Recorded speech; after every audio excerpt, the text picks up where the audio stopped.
할렐루야. 이 밤에도 잘 오셨습니다. 하나님이 기뻐하시고 또 우리가 기도하는 그 기도의 제목에 응답하여 주시고 하나님의 은혜를 베풀어 주실 줄로 믿습니다.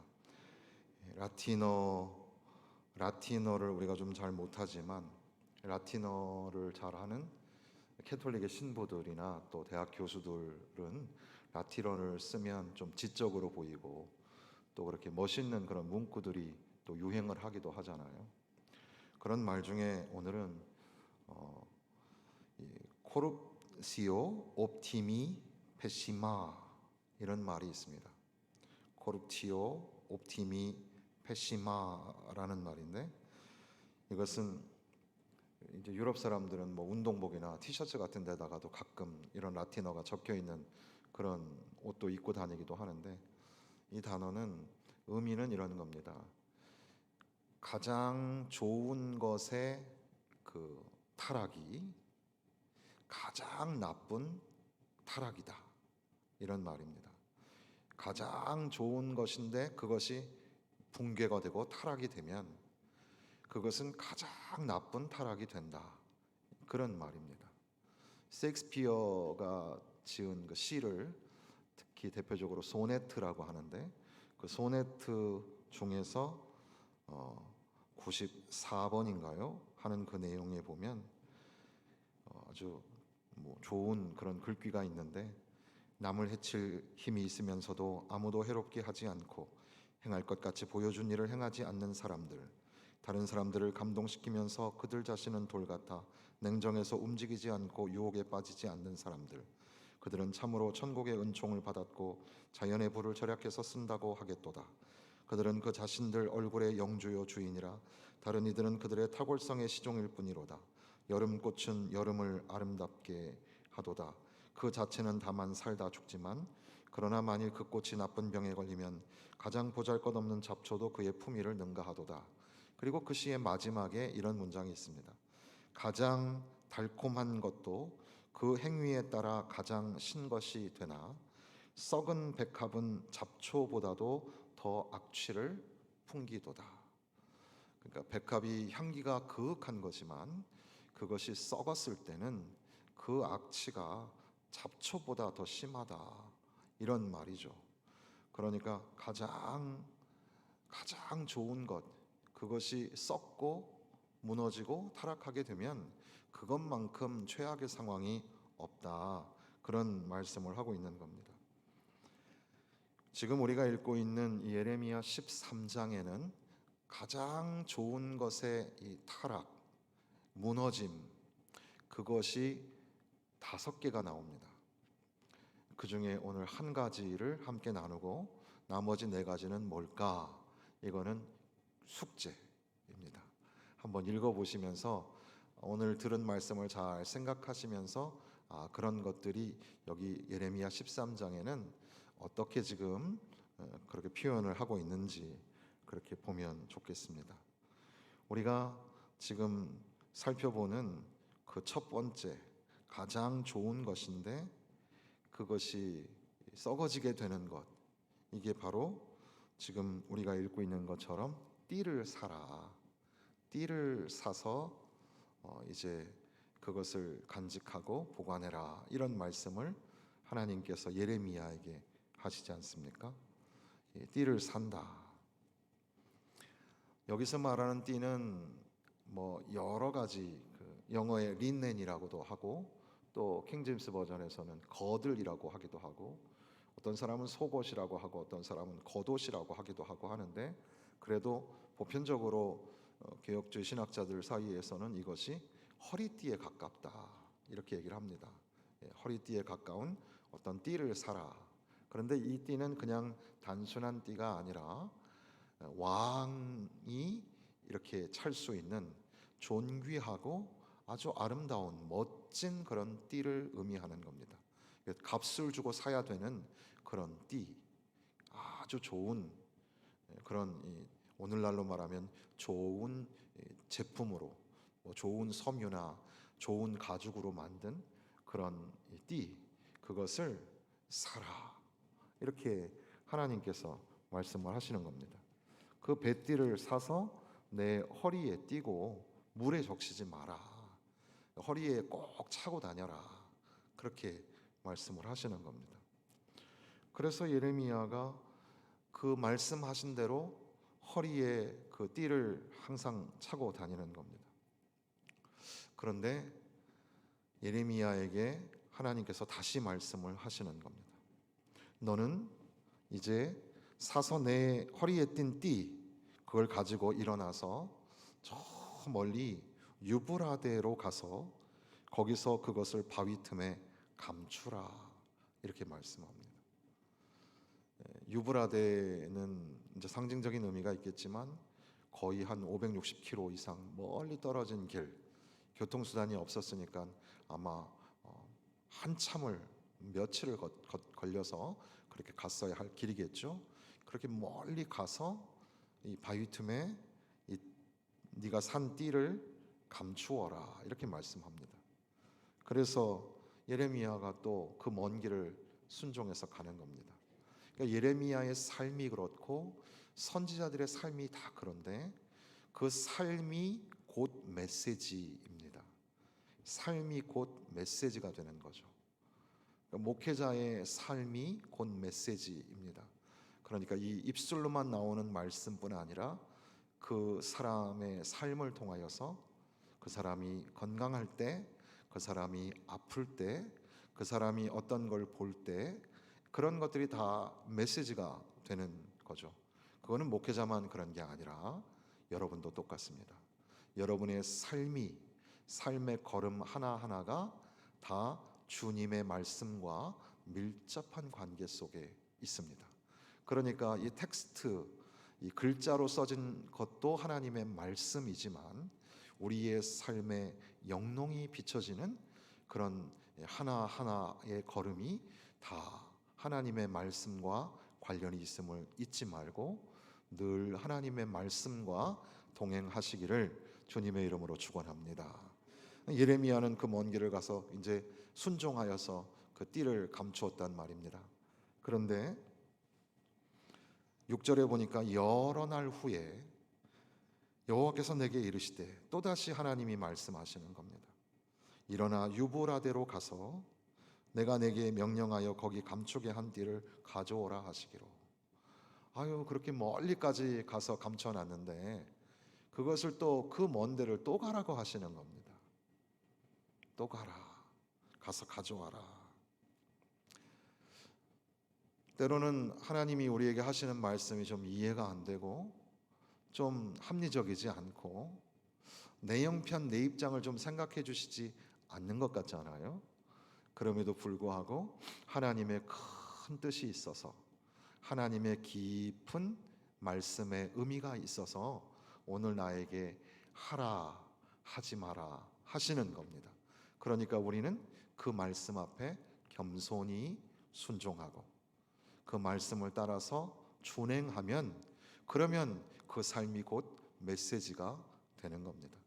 예레미야는 이제 다시금 그 유브라데까지 갔겠죠. 그 먼 곳까지 가서 거기 감추어진 곳에서 띠를 가져오려고 딱 갔는데 7절에 보니까 내가 유브라데로 가서 감추었던 곳을 파고 띠를 가져오니 띠가 썩어서 쓸 수 없게 되었더라. 그러니까 그 바위 틈에 두었던 그 띠가 다 썩어버린 겁니다. 그러니까 이제 쓸 수 없게 된 상황이 된 거죠. 이게 자연적인 현상이겠습니다. 오랜 동안 쓰지 않으면 그 배띠가 이렇게 다 삭아서 썩어져 버리게 되고 더 이상은 그 용도로 사용할 수 없게 되는 그런 어떻게 보면 자연적인 그런 현상일 텐데 그러나 이것을 통하여서 하나님께서는 이스라엘을 향하여 하나님의 나라와 오늘 저와 여러분이 함께 공동체로 함께 거하고 있는 이 교회를 향하여서 하나님께서는 아주 중요한 말씀을 하시는 겁니다. 그러더니 이제 8절에는 이렇게 하신 일의 이유가 뭔지 그 의미가 뭔지 하나님께서 말씀해 주십니다. 성경에서 여러 본문이 있는데 그 의미를 직접 설명해 주시는 본문이 제일 좋죠. 그런 하나님의 설명이 곁에 같이 나오는 그 본문은 우리가 더 주의해서 잘 들어볼 필요가 있겠습니다. 여호와의 말씀이 내게 임하니라 이르시되 8절입니다. 여호와께서 말씀하시기를 내가 유다의 교만과 예루살렘의 큰 교만을 이같이 썩게 하리라. 이 악한 백성이 내 말 듣기를 거절하고 그 마음에 완악한 대로 행하며 다른 신들을 따라 그를 섬기며 그에게 절하니 그들이 이 띠가 쓸 수 없음 같이 되리라. 그리고 결론적으로 말씀하시기를 여호와의 말씀이니라 띠가 사람의 허리에 속함 같이 내가 이스라엘 온 집과 유다 온 집으로 내게 속하게 하여 그들로 내 백성이 되게 하며 내 이름과 명예와 영광이 되게 하려 하였으나 그들이 듣지 아니하니라. 그러니까 이것은 이 뱃띠는 이스라엘을 의미하는 거고 존귀한 백성으로 세워주신 그 이스라엘이 이제 그 띠가 사람의 몸에 이렇게 꽉 이렇게 붙여져 있어야 되잖아요. 그 몸이 곧 하나님이셔서 하나님에게 꽉 붙인 바 되어진 그 띠. 그런데 이것이 이제는 버려져서 그들이 교만하고 다른 신을 섬기고 그렇게 하면서 이제 타락하게 되고 썩어지게 되고 더 이상은 쓸 수 없는 그런 존재가 되어 버렸구나. 이렇게 말씀하시고 있는 겁니다. 여기 11절에 보면 띠가 사람의 허리에 속함같이 이렇게 되어 있잖아요.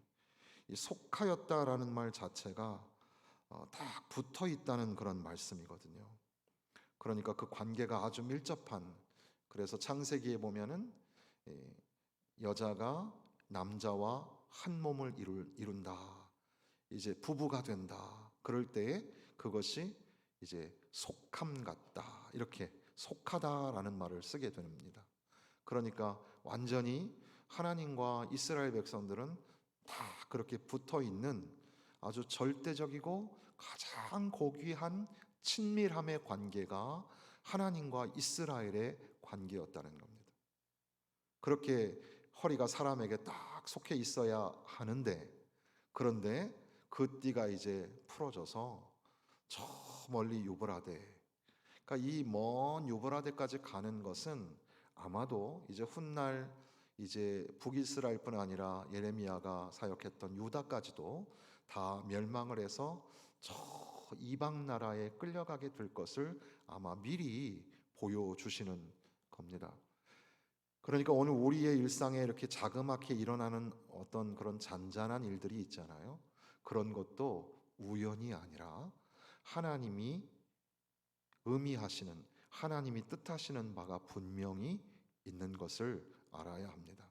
그러니까 계절의 변화를 민감하게 느껴야 하고, 그리고 사건과 사고를 볼 수 있는 영적인 눈이 필요합니다. 그러니까 이태원의 사건은 그냥 그 사람들의 사건이 아니라 오늘 우리의 사건이고 우리를 향하신 메시지입니다.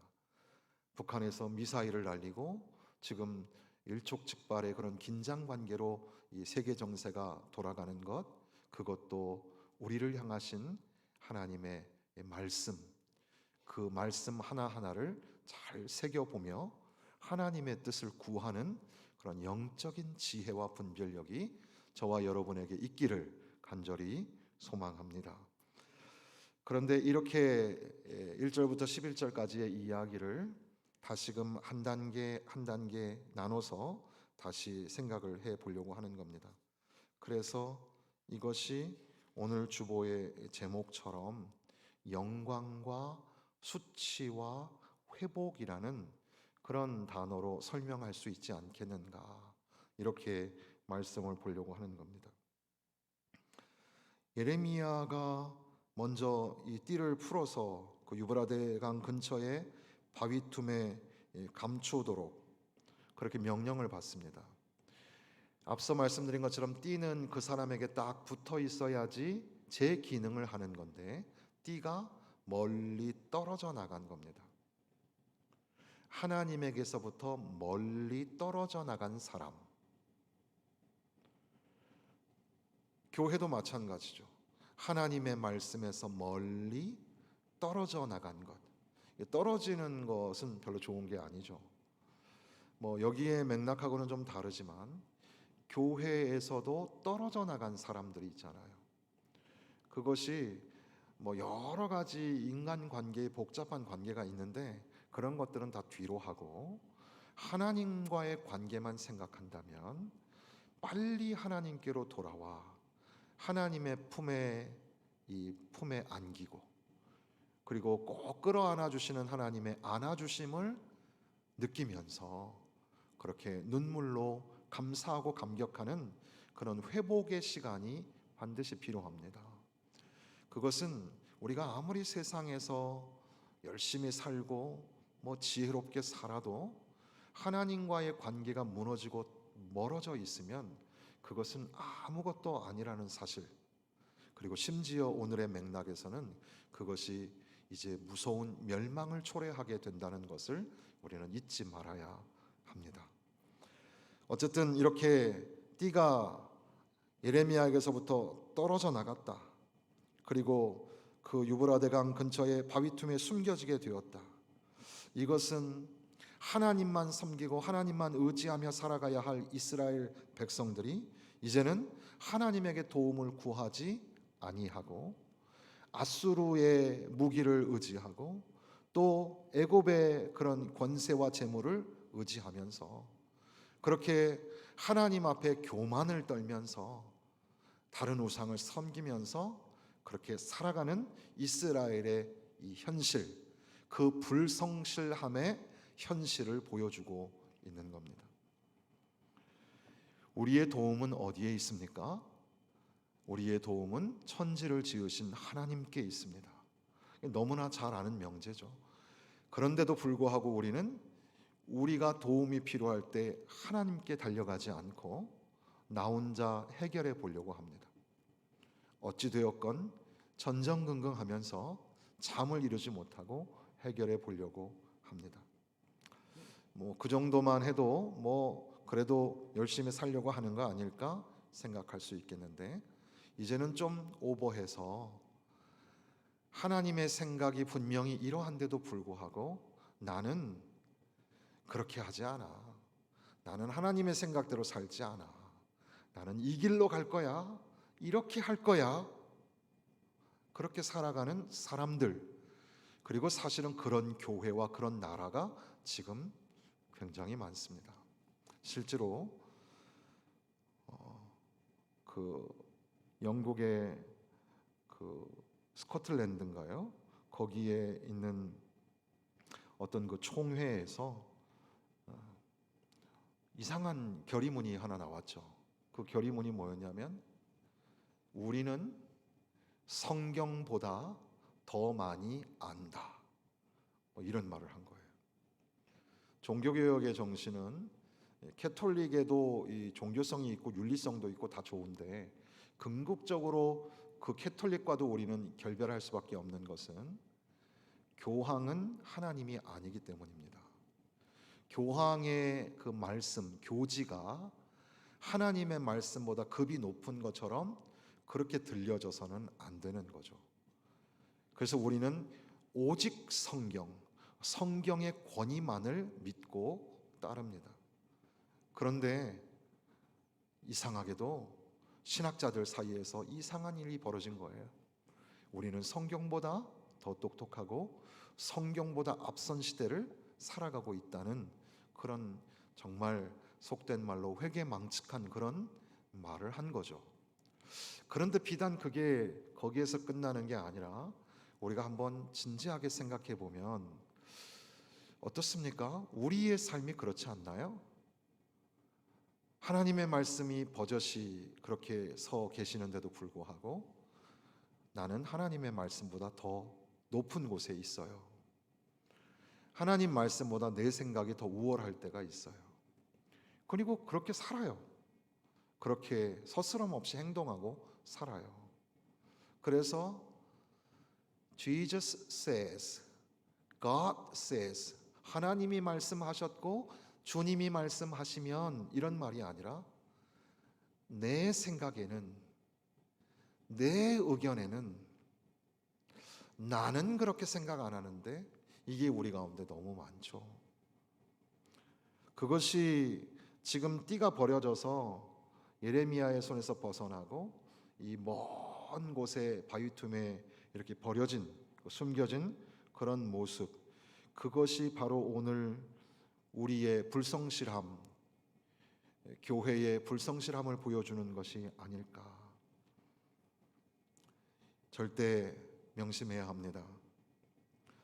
이것은 그 당시에 이스라엘 사람들에게만 있었던 일이 아니에요. 이것은 오늘 이 시대에 저와 여러분에게도 똑같이 일어날 수 있는 일입니다.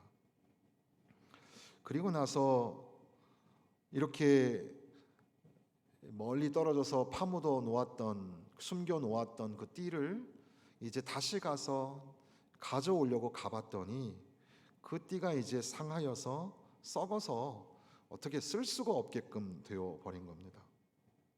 더 이상 아름답고 화려한 영광스러운 모습이 아니라는 겁니다.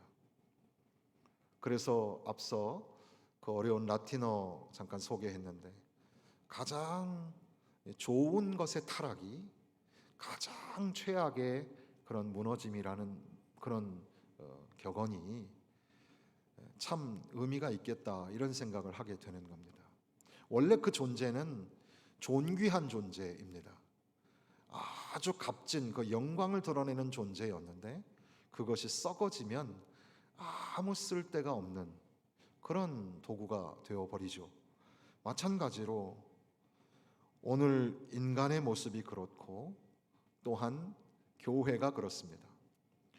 오늘 우리 인간은 이 사람의 제일 되는 목적을 웨스트민스터 소요리 문답 제1번에서는 하나님을 영화롭게 하며 영원토록 하나님을 즐거워하는 것이라고 하였습니다. 그러니까 이 사람의 존재의 목적이 하나님의 영광을 위하여 부르심을 받았다는 사실입니다. 그리고 또한 이 교회는, 주님의 피값으로 세워진 이 교회는 그저 사람들, 세속적인 세상의 사람들이 모여서 그저 옹기종기 부딪히며 살아가는 어떤 그런 삶의 자리, 그거라기보다는 사실 오늘 교회의 존재 목적은 하나님의 백성으로서 어떻게 살아갈 것인가를 고민하는 예수 그리스도의 제자로서, 제자 공동체로서 세워진 교회이고, 예수의 이름으로 모여 예수의 이름으로 기도하고 예수의 이름을 높이는 예배가 올려지고, 그 생명의 복음이 되시는 예수 그리스도를 전파하고 선교하기 위하여 영광스러운 부르심을 받은 존재가 바로 교회입니다. 그런데 그러한 불성실함으로 말미암아 그 개인이 파멸에 이르고 교회가 더 이상은 쓸 수 없는 썩어져 버리는 교회가 되어 버리면, 그러면 이제는 그것은 화려한 그리고 존귀한 옷이 아니라 그저 쓰레기가 되고 누더기가 되어지는 거죠. 그러니까 이런 불성실함의 관계는 그 결과가 파멸을 가져오게 된다는 것을 우리가 잊지 말아야 할 것입니다. 그리고 그 결과, 이것은 이제 하나님을 향한 반역으로 그 실체가 드러나지게 되는데, 그래서 이제 9절 10절에 기록한 것처럼 이것은 이스라엘과 유다의 교만과 예루살렘의 큰 교만이 이렇게 썩게 한 그런 원인이 된다고 말씀을 하십니다.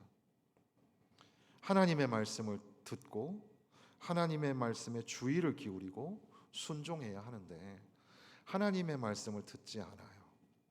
하나님의 말씀을 귀 기울이지 않고 좋아라 하지 않는 거죠.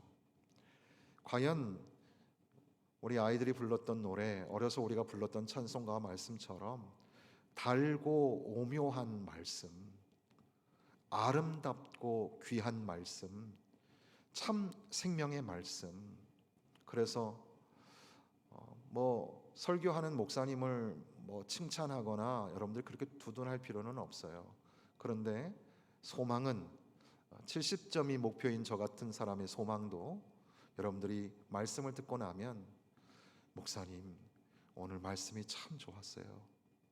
어떤 성도가 예배 마치고 막 울었어요. 그래서 왜 울어? 울지 마세요. 그리고 이제 저는 갔죠. 그리고 이제 교역자들에게 왜 울었는지 물어보라고 그랬더니 나중에 연락이 오기를 목사님 말씀이 너무 은혜스러워서 울었어요. 그렇게 얘기하더라고요. 참, 참 귀하다. 그때 내가 무슨 말씀을 했는데 그럴까? 그 생각을 하죠. 아마도 저의 이 모습은 하나님이 감추시고 하나님의 말씀만이 나타나서, 그래서 여러분들이 그 말씀을 들을 때 참 좋다, 참 좋다, 참 이 귀한 말씀, 하나님의 말씀 붙잡고 살아야 되겠다, 이렇게 생각하고 그 말씀에 귀를 기울인다면 그 성도는 참 존귀한 성도가 되고, 그렇게 하나님의 말씀에 순종하는 교회는 정말 존귀한 하나님의 영광을 드러내는 교회가 될 겁니다. 만약에 반대로 하나님의 말씀을 듣기 싫어하고 교만이 하늘 높이 올라서서 그래서 하나님 말씀 그거보다는 내 생각을 주장하며 그렇게 교만하게 될 때에 결국 그 불성실함은 멸망으로, 그리고 그것은 하나님을 배반하는 반역으로 연결되어진다는 사실입니다. 사람과의 관계도 마찬가지죠. 처음 만나서 이렇게 처음 만났을 때는 서로 서먹서먹하잖아요. 사실 오늘이 제가 임직을 한 날이잖아요. 11월 9일이 그날도 수요일이었습니다. 2016년 11월 9일 제가 임직을 했는데, 위임을 했는데, 그리고 이제 6년이 됐습니다. 실제 6월 달부터 와서 사역을 했으니까 6년 5개월이 됐습니다. 이제 처음 만났을 때의 그 설레임보다는 이제 그 깊은 과정 속에서 이제 저도 성도들을 이해하고 여러분도 저를 보는 것들을 아마 훈련하시는 그런 기간이 됐을 겁니다. 사람이 처음에 만났을 때는 그저 서먹하고 그리고 관계가 좀 온전하지 않지만, 그러나 조금 시간이 더 지나고 그렇게 조금씩 더 가까워지게 되면, 그러면 그 사람과의 관계 속에서 그 사람의 말을 잘 듣는 법을 배우고, 그리고 그렇게 점점 더 알아가기 때문에 더 겸손해지고, 그게 그런 뜻이구나라고 알아가는 관계가 돼야 하는데, 그런데 가끔 우리 인간 관계는 조금 알았다고 이제 건방지게 되는 겁니다. 조금 친해졌다고 말을 툭툭 놓거나, 또 조금 친해졌다고 그거는 그런 거 아닌데요, 이렇게 하면서 우리는 그게 마치 친함의 하나의 증거인 양 하기가 쉽습니다.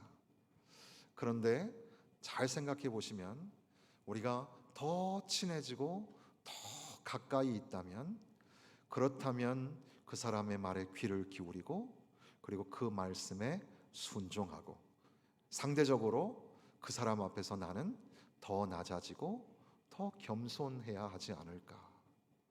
그러니까 오늘 수요일 날 오신 여러분들, 우리 장로님들과 저 우리 성도들 함께 이렇게 오늘 함께 하나님 앞에 기도하면 좋겠습니다.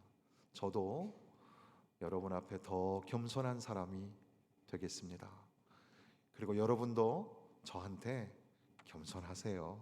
그리고 옆에 있는 분들 앞에 겸손하세요. 그래서 하나님, 우리 서로 겸손하게 서로 더 많이 사랑하면서 살게 하여 주옵소서. 우리의 인간관계도 그런데 하나님 아버지와의 관계, 하나님의 그 존귀한 자녀요, 그 귀한 영광스러운 백성 이스라엘이 하나님을 의지하지 않고 교만방자하여서 그래서 이제 하나님 앞에 반역을 저지르게 되는 그런 모습.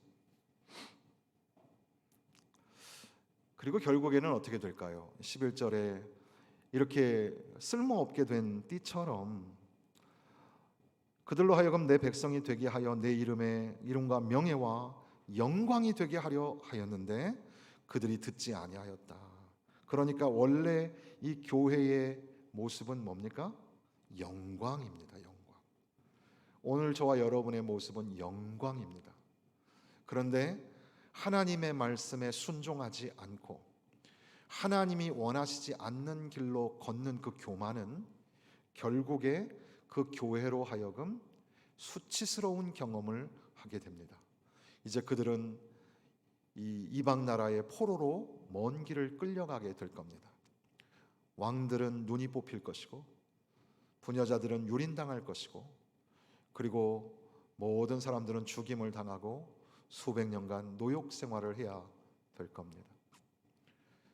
영광스러운 존재인데도 불구하고 수치스러운 누더기를 걸쳐버린 그런 존재로 떨어져 버린 겁니다. 그런데 오늘 우리가 정말 깊은 그런 통찰력으로 우리 자신과 교회를 볼 때 바로 이 교회가 지금 오늘 우리 교회가 영광의 모습을 상실한 채 누더기 옷을 걸치고 있는 부끄럽고 수치스러운 그런 교회의 모습으로 떨어져 버린 건 아닐까요?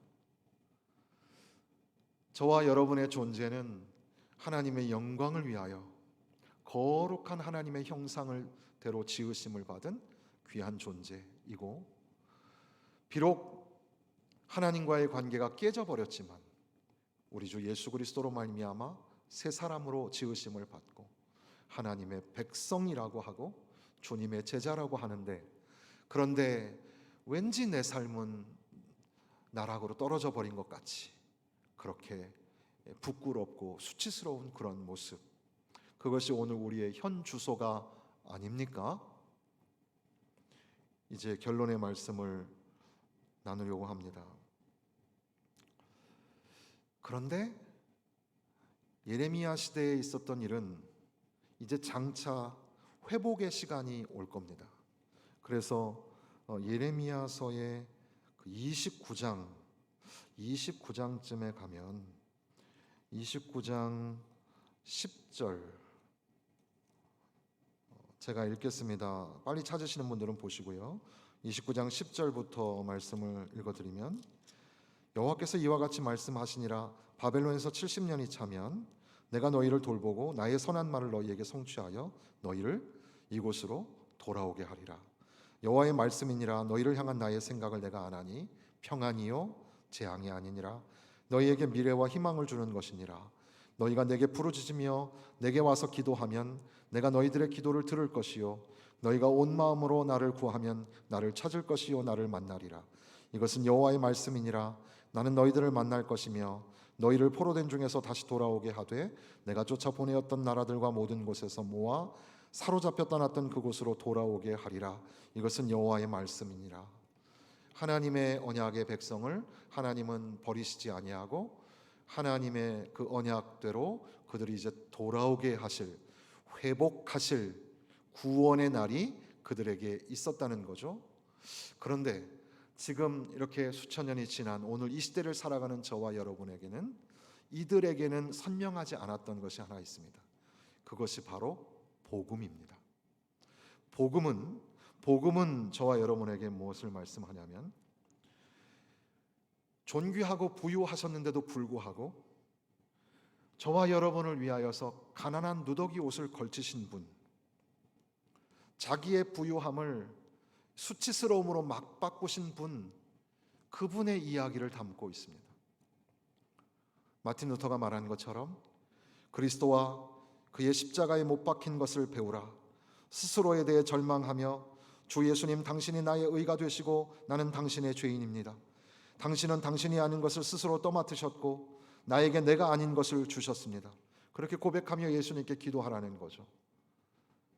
우리의 모습이 썩어져 이제 수치스러움을 당하고 있는 그런 누더기의 모습이었는데, 그 존귀하신 주님께서 당신의 존귀함을 벗어버리시고 우리를 위하여, 우리를 영광스럽게 하시기 위하여서 당신의 친히 누더기를 걸치고 썩어질 이 멸망의 것을 입으셨다는 사실입니다. 내가 썩어져야 하는데 나를 대신하여 그분이 나에게 부요함을 주셨고, 나의 가난함과 나의 수치스러움 대신에 그분은 나에게 풍부함을 주셨고 영광스러움을 회복해 주셨다는 겁니다. 바로 그것이 예수 그리스도의 십자가와 복음이었다는 사실입니다. 요한계시록 19장에 기록한 것처럼 할렐루야, 주 우리 하나님 곧 전능하신 이가 통치하시도다. 우리가 즐거워하고 크게 기뻐하며 그에게 영광을 돌리세. 어린 양의 혼인 기약이 이르렀고 그의 아내가 자신을 준비하였으므로 그에게 빛나고 깨끗한 세마포 옷을 입도록 허락하셨으니 이 세마포 옷은 성도들의 옳은 행실이라 하리라. 주님께서는 우리에게 깨끗하고 거룩한 옷을 입혀 주신다고 그렇게 말씀하시는 겁니다. 그러니까 멸망의 메시지, 이것은 우리에게 참 이 저녁에 좀 우리를 좀 무겁게 하는 말씀이지만, 그러나 이 멸망의 메시지 안에는 소망이 담겨져 있습니다. 비록 그렇게 멸망하여 없어질 존재였던 우리, 영광스러운 존재를 다 망각하고 그렇게 누더기를 걸친 그런 이 파멸의 옷을 입고 있는 존재, 그럼에도 불구하고 하나님은 그들을 버리시지 아니하시고 회복시켜 주시는데, 그 약속이 오늘 우리에게 복음으로 오셨고 그것이 오늘 우리에게 십자가로 우뚝 섰습니다. 바로 예수 그리스도, 그분이 우리의 소망이고 우리의 희망입니다. 예수님께서 다시금 우리를 영광스럽게 바꾸시고 다시금 거룩한 하나님의 백성으로 삼아 주시는 겁니다. 예수로 거듭난 성도, 예수로 인하여 새롭게 되는 교회, 우리 교회, 저와 여러분 되시기를 주님의 이름으로 축원합니다.